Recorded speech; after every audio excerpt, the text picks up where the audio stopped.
Eu fiquei impressionado com uma notícia que realmente é muito impactante. Desde janeiro a março, inclusive, deste ano, os portugueses, em jogos online, porque hoje não é necessário ir a um casino para se jogar no casino, isso pode ser feito online, apostas, jogos diversos. Nesses janeiro, fevereiro, março, nesses 3 meses, os portugueses jogaram cerca de 1.000 milhões de euros. Temos aqui o Carlos, que ele é bancário. 1.000 milhões é muito dinheiro. Trabalhas no banco há muitos anos e de certeza que não te passou pelas mãos 1.000 milhões de euros, garantidamente. Mas há mais. Na lotaria e no Euromilhões e outros jogos assim, os portugueses gastaram, desses 1.000 milhões, gastaram mais 352 milhões. E isto é aquilo que as autoridades conseguem ter acesso. Porquê? Porque há casas de apostas ilegais. Há jogos ilegais, onde os portugueses também jogam. Portanto, este valor não peca por defeito, melhor, não peca por excesso, peca antes por defeito. O que é que as pessoas procuram jogando assim? E reparem, isto, para se atingirem estes valores, não é jogar 1 euro, 2 euros, 4 ou 5 euros. Há gente que está a jogar pesado. A jogar forte. O que é que se procura? Olhem, procura-se ficar rico. Há essa expectativa. Há essa possibilidade. No fundo, as pessoas ainda procuram tesouros. Procuram tesouros. E alguns, jogando assim ou de outra forma, podem encontrar autênticas fortunas. E para uns, depois dessas fortunas serem encontradas, essas fortunas são uma bênção. Fazem bem, ajudam os amigos, os familiares, fazem obras de solidariedade. Mas para outros, depois de se encontrarem esses tesouros, isso funciona como uma maldição. Por exemplo, nunca mais esqueço uma foto que eu vi. Um homem norte-americano, um dia, ele, num jogo, numa aposta, ele ganhou uma fortuna colossal. E sabem o que é que ele fez com esse dinheiro, entre outras coisas? Ele comia. Ele gastava dinheiro em comida. Estava no seu quarto, deitado, a comer. O problema foi quando ele chegou aos 270 e tal quilos. E adoeceu, eles não conseguiam tirá-lo do quarto. Tiveram que deitar uma parede abaixo. Pois, mas é que ele vivia num quarto ou quinto andar. E depois como é que se podia trazer cá para baixo? Foi com uma grua que conseguiram tirá-lo. Uma maldição. Eu hoje quero-vos falar de um tesouro que não tem nada a ver com isto. E que não é uma mera expectativa nós o podermos encontrar. Por exemplo, Euromilhões. São muitos milhões que podem sair a nível europeu. É um jogo com uma amplitude europeia. Mas não sei se vocês já se aperceberam que em certas semanas há aquilo que se chama jackpot. O que é que isso significa? Que naquela semana ninguém acertou. E então esse valor passa para a semana seguinte. E às vezes anda 4 e 5 semanas que ninguém acerta. Porquê? Porque não é fácil encontrar esse tesouro. Eu vi um homem, já com uma idade, entrado nos anos, que contou uma coisa bonita. Bonita. É bonita. É algo real. Ele vivia perto de uma floresta. Ele então conta que há cerca de 70 anos atrás, ele lembra-se disso, numa pequena cidade vizinha do lugar onde ele vivia, um banco foi assaltado. O que é que esse banco tinha? Ouro. E os assaltantes levaram o ouro, roubaram o ouro. Só que a polícia foi na sua pegada e ele diz: havia um riacho perto da minha casa. Eles estavam a atravessar o riacho. E a polícia abateu-os. O problema é que eles não tinham o ouro com eles. E como morreram todos, ninguém sabia onde é que estava o ouro. E a maior parte das pessoas, o que é que pensou? Eles vinham da floresta. Provavelmente esconderam o ouro lá. Mas não havia um mapa. Não havia ninguém que tivesse ouvido qualquer coisa acerca do esconderijo onde esse ouro estaria. Ele diz: eu lembro. Muitas vezes eu ia passear nessa floresta e eu encontrava escavações a céu aberto. 3 metros de profundidade, 10 metros de comprimento. E ele caminhava e encontrava outra. E como é que apareciam essas escavações? Eram pessoas que pegavam numa pá e iam para a floresta sem terem qualquer orientação. Punham-se a escavar a ver se encontravam o tesouro. Mas ainda hoje, às vezes há um carro que para a uma certa distância e sai lá um homem com uma sacola, provavelmente levando comida, numa mão. E na outra mão, o que é que ele tem? É isso, uma pá. E ele ainda vai para lá escavar à procura do ouro que eventualmente os assaltantes há 70 anos enterraram lá e esconderam naquela floresta. A possibilidade de se encontrar um tesouro assim é pequena.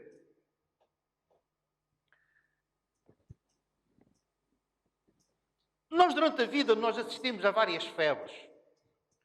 Lembram-se da febre do cubo mágico? As pessoas estavam no autocarro com um cubo. Estavam à espera não sei o quê, estavam na sala de espera do médico com um cubo. A febre. Depois apareceram outras febres e assim sucessivamente. Eu também tive a minha febre na minha adolescência. Sabem qual era? Era ler livros de cowboys. Preto e branco, com as figuras. E aquilo, a certa altura, tornou proporções tremendas. Nós, às vezes, não comprávamos maçãs com o dinheiro que os nossos pais davam para comprar o quê? Um livro de cowboys. E depois trocávamos. Muitos colegas, nas aulas, eles que nunca estiveram atentos, passaram a estar. Um livro aberto. E o professor até ficava admirado com a mudança. Pois, só que lá dentro, o que é que estava? Aberto o livro de cowboys. E a passado uns anos, abri uma mala enorme que estava em casa dos meus avós. Eu não sabia o que é que lá estava. Era uma mala onde ele usava que ele usava antes para guardar milho. E abri aquela mala e sabe o que é que lá estava? Os meus queridos livros de cowboys. E eram dezenas e se calhar centenas de livros. E muitos desses livros falavam acerca de encontrar tesouros. Havia um mapa. E então as pessoas lutavam para encontrar o mapa. Quem tivesse o mapa tinha acesso, eventualmente, ao sítio onde estava um certo tesouro. E então, finalmente, alguém conseguia encontrar o mapa. E depois o mapa tinha um X, que era o lugar exato onde estava esse tesouro. Às vezes, portanto, esse X não era uma marca assim, eram 2 árvores que se cruzavam, para aumentar a dificuldade. Eu hoje quero falar de um tesouro que não é uma hipótese de ser encontrado. Há uma certeza que ele pode ser encontrado. E mais, nós temos um mapa para encontrar esse tesouro. E esse tesouro no mapa está assinalado. Que tesouro é este? Mateus, capítulo 13, versículo 44. Meu amor, chegas-me água, faz favor. Mateus, capítulo 13, versículo 44.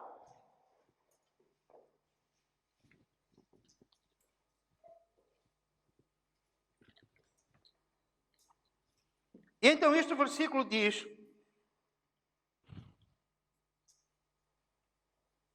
o reino dos céus é semelhante a um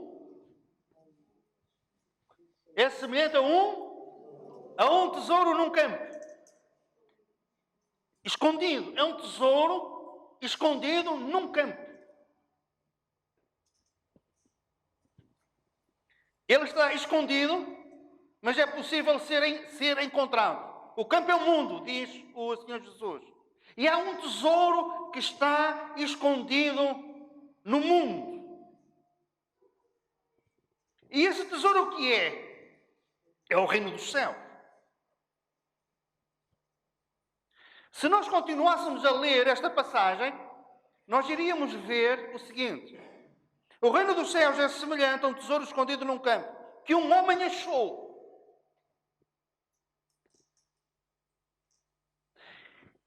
Ele apercebe-se que o tesouro estava no campo. E o que é que ele faz? Ele vende tudo quanto tem para comprar o campo e ficar com o tesouro. Um tesouro escondido, o reino dos céus está escondido. Repito, pode ser encontrado. O que é que significa o reino dos céus? Se nós fôssemos esmiuçar e falássemos pormenorizadamente acerca do reino dos céus, isso seria algo que iria demorar algum tempo. Poderíamos falar do ponto de vista dispensacional, escatológico, isto é, em relação ao tempo futuro. Não vamos fazer. Vamos falar de uma forma simplista. O reino do céu, o que é que implica? Implica pertencer a Deus. Implica salvação. Implica céu. Implica eternidade com Deus. Implica salvação da alma. Implica conhecer a Deus. Então, há um tesouro que está escondido no mundo, que nós poderemos encontrar e que, ao encontrarmos este tesouro, tem estas implicações. Se nós encontrarmos o reino dos céus, nós passamos a pertencer a Deus. Cristo passa a habitar em nós. Passamos a ter esperança. Passamos a ter a certeza de pecados perdoados. Passamos a ter a certeza de que aos dias do corpo iremos estar presentes com o Senhor. Amém?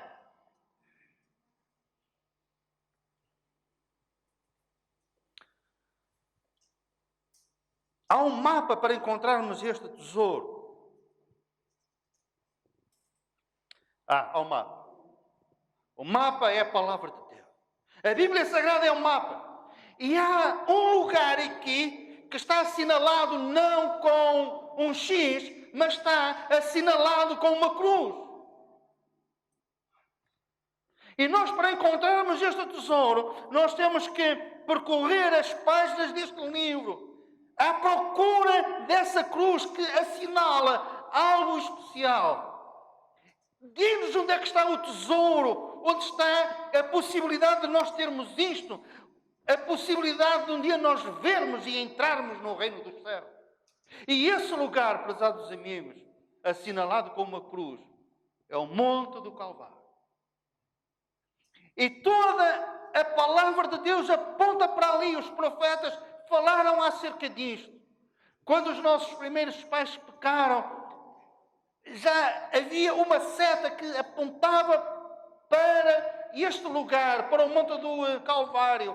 Quando o Senhor fez aquela promessa que da semente da mulher iria nascer alguém que iria esmagar a cabeça da serpente, iria esmagar, iria derrotar Satanás. Onde é que ele foi derrotado? No Monte do Calvário, o lugar no mapa assinalado com uma cruz.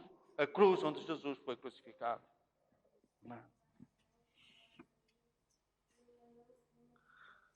Achar um tesouro e desprezar o tesouro é loucura. Ao longo dos anos, eu tenho conhecido pessoas que entraram nesta casa e noutras casas onde se pregava a palavra de Deus. E quando elas entraram e ouviram, às vezes apenas uma mensagem no fim, vieram ter comigo e disseram: eu finalmente encontrei, este é o lugar onde eu deveria ter estado sempre. Encontrei a casa, encontrei o lar, usando esta linguagem, encontrei o tesouro. Eu encontrei.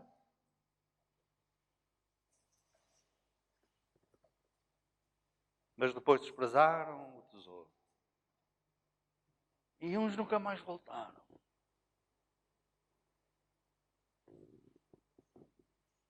Há relativamente pouco tempo conheci alguém que veio cá uma vez. E depois fomos lá para cima conversar. Aí durante 2 horas. O Senhor estava ali. O impacto da palavra de Deus. Pergunta, resposta, pergunta, resposta. Se eu vou voltar. Encontrei o tesouro, por outras palavras.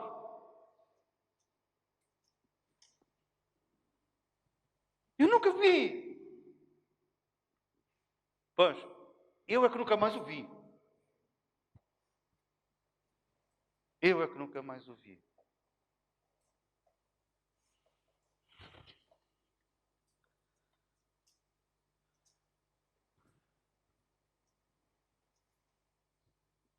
Dispõe-te a procurar o tesouro que é Jesus. Eu sei que vivemos, se nesta procura dedicares tempo, atenção, disponibilidade, é percorreres o mapa, não vais encontrar muita gente. Vais encontrar, se calhar, muitos em contramão, num outro sentido. E se tu disseres que há um tesouro que andas à procura dele, vais ouvir muitos a dizer que não há tesouro nenhum. Outros dirão: eu também procurei, mas não encontrei. Mas também procuraram em sítios errados sem terem consultado o mapa. Outros seguem o mapa, encontram o tesouro, mas depois dispersam, pensando e dizendo que aquele tesouro que não é assim tão valioso, desconsiderando Jesus. Não valorizam, acima de tudo, o sítio onde está assinalado.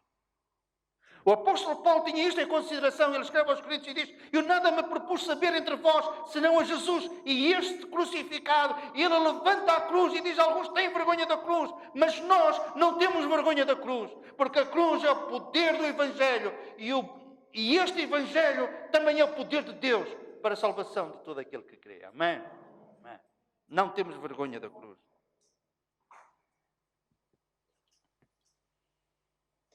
Muitos foram perseguidos, diz Paulo, por causa da cruz de Cristo. A cruz de Cristo reconcilia-nos com Deus. Torna possível as pazes com Deus. É uma ponte que nos une a Deus. Feita a paz, diz a Bíblia, pelo sangue da sua cruz. E ele riscou a cédula, ele riscou o livro que era contra nós. E onde é que ele o colocou? E ele colocou na cruz para que todos vejam que a dívida do nosso pecado foi paga por Jesus.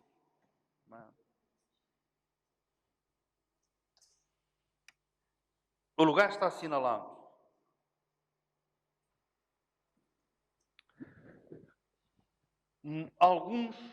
Muitos procuram este tesouro. Vamos ler um outro versículo, Provérbios, 3 versículos.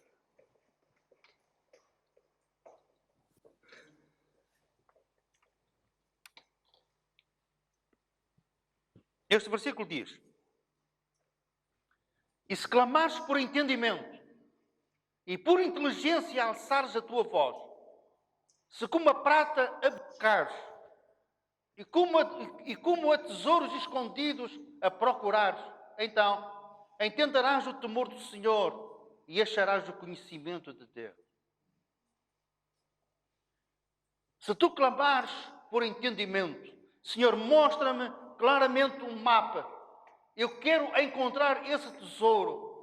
Se como a prata a buscares, como a tesouros escondidos, Senhor, está aqui um tesouro, eu quero descobri-lo, eu quero encontrá-lo, eu quero enriquecer, eu quero esse tesouro para mim. Sabem uma coisa? Alguns dizem assim, mas não falam verdade. Você pode ser tudo aquilo que quer ser. Pois, eu também queria ser muita coisa e não sou. Não é? Aquela coisa do pensamento positivo e tal, não sei o quê. E às vezes os pais também dizem, filho, tu podes ser tudo o que quiser. Depois, olha, as notas é quase todas negativas, como é que eles podem ser juízes ou uma coisa assim do género? Portanto, eles querem, só que depois não dá. Não é? Mas sabem, todos nós aqui podemos ser ricos. A Bíblia fala acerca dos ricos na fé. Podemos não ter grandes casas, grandes carros, grandes contas no banco para deixar aos nossos filhos, deixar uma herança. Pois, mas podemos lhes deixar a fé que temos em Cristo. Não. O Senhor escreve uma igreja, a igreja de Semira, e diz assim, e tu és pobre. Uma igreja perseguida. Se calhar uma igreja com poucas pessoas, não sei. Tu és pobre. Mas depois o Senhor, a seguir, sabem o que é que ele acrescenta? Mas tu és rica. E as pessoas olhavam para aquela igreja e diziam, poucos e pobres. E o Senhor diz, pois, mas ricos. E ricos porquê? Porque encontraram o tesouro que é Jesus. Agora, quando nós nos propomos a conhecer Jesus, a conhecermos a Deus, acharás o conhecimento de Deus. Já agora há um versículo na Bíblia que diz assim, e a vida eterna é esta, disse Jesus, que te conheçam. Se nós conhecermos a Deus verdadeiramente, se nós conhecermos a Deus seguindo o mapa, se nós valorizarmos o lugar assinalado com uma cruz, onde está o tesouro da nossa salvação, o tesouro, porque foi ali naquele lugar que o Senhor pagou o preço da nossa salvação e do perdão dos nossos pecados. Se nós procurarmos o Senhor desta forma, como a tesouros escondidos, se nós clamarmos ao Senhor que queremos encontrar este tesouro, se houver perseverança da nossa parte, se houver disposição, querer, vontade, nós vamos encontrar este tesouro. Amém? Infelizmente, há muitas coisas que nós procuramos com denodo, com coragem, com perseverança. E procuramos coisas que até são lícitas e são legítimas. Nós não pregamos contra isso. Mas se houvesse apenas uma percentagem, se calhar de 40% ou 50% de disposição, de disponibilidade, de renúncia, de espírito de sacrifício, para nós encontrarmos o tesouro maior de todos, que é Cristo em nós, esperança da glória, é nós compreendermos perfeitamente o que é que a obra da cruz representa, Jesus castigado em nosso lugar, a ira de Deus a cair sobre Ele para nós podermos ser salvos. E Ele a suportar o nosso inferno nas últimas 3 horas que esteve crucificado. Ele dizia, Deus meu, por que me desamparaste? Se nós encontrarmos este tesouro valorizando o amor que Ele teve e tem por nós, que nos amou de tal maneira que deu a sua vida por nós, se nós valorizarmos isto, encontrarmos o tesouro e o recebemos.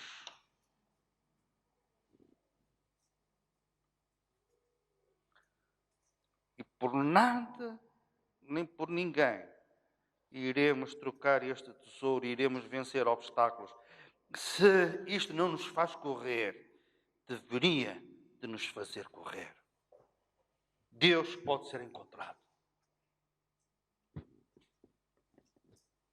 Jesus veio do céu à terra para ser possível nós encontrarmos Deus e encontrarmos este tesouro. Há um outro versículo e estamos quase a chegar ao fim. em que o Senhor diz: e buscar-me-eis e me achareis quando me buscares de todo o vosso coração. Procurar Deus implica devoção, implica perseverança. A Bíblia diz que um dia apareceram uns gregos, foram ter com um dos apóstolos e disse: queremos ver Jesus. Eu estou convencido, a Bíblia não fala muito nisso, depois não adianta muito. Não, mas espera aí, diz que levaram esses gregos até Jesus. E com certeza que tiveram uma conversa como nunca tiveram. Ouviram alguém como nunca tinham ouvido. Mas acerca desses gregos ninguém mais ouve falar.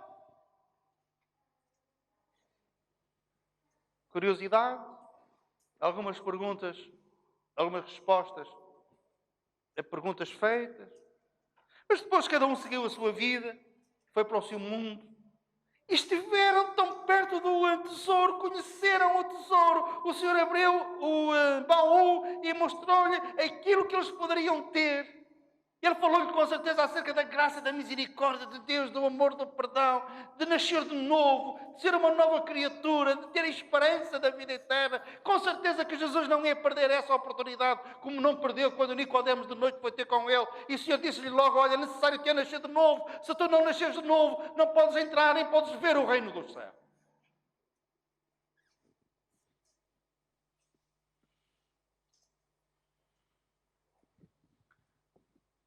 Ainda há mais um versículo. Em Cristo estão escondidos todos os tesouros da sabedoria e da ciência. Queres saber coisas acerca de Deus? Não vais a outro sítio. Ele sabe onde é que eles estão. Todos em Cristo. Há pessoas que procuram Deus. Sentem a necessidade de Deus. Sentem-se pobres, espiritualmente falando. Procuram o tesouro. E até encontram em Cristo. Mas não são cativados pensando que o Senhor é suficiente, que Ele chega.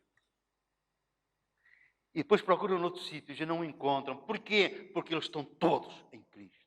Amém? É por isso que nós só temos Jesus e não temos mais nada.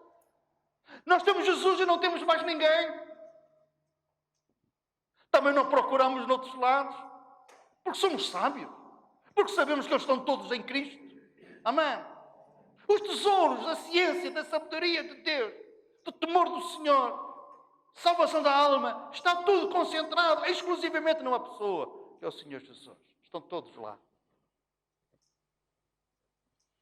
Não desistas de procurar este tesouro até que o encontres. Com a mesma perseverança que o pastor procurou a ovelha perdida, com a mesma perseverança que a dona da casa varreu a casa até encontrar a moeda perdida, com a mesma perseverança que Jesus foi até ao lugar assinalado desde a eternidade passada, o Monte do Calvário, os discípulos disseram para ele não ir. E Pedro disse: não vás de modo nenhum. Os familiares disseram: ele está fora de si. Os religiosos daquele tempo disseram: é um enganador. Mas ele foi, perseverando. E ele tinha os olhos colocados em Jerusalém. Ele tinha os olhos colocados no lugar onde havia uma cruz apontada no mapa de Deus. E nós ali o encontramos. O Cordeiro de Deus. O maldito de Deus, porque sobre ele estava toda a nossa maldição. E o castigo que nos traz a paz agora estava sobre ele. E não há condenação para os que estão em Cristo Jesus. E o Senhor nos livra da ira futura. Porque Jesus, naquela hora, naquele lugar, ele estava no lugar assinalado por Deus desde a eternidade passada. Amém? E lá nos encontramos. O tesouro está lá. Encontramos-nos pela fé. Sabendo que ele foi feito pecado por nós. E não somente naquele lugar nós encontramos um Salvador, que é Jesus, único, suficiente. Mas encontramos aquele com quem vamos passar toda a eternidade. E louvá-lo-emos. E o adoraremos. E iremos celebrar, regozijando-nos por termos procurado o tesouro e por o termos encontrado em Cristo. Amém? O Senhor nos abençoe. Amém. Vamos ficar de pé e vamos orar.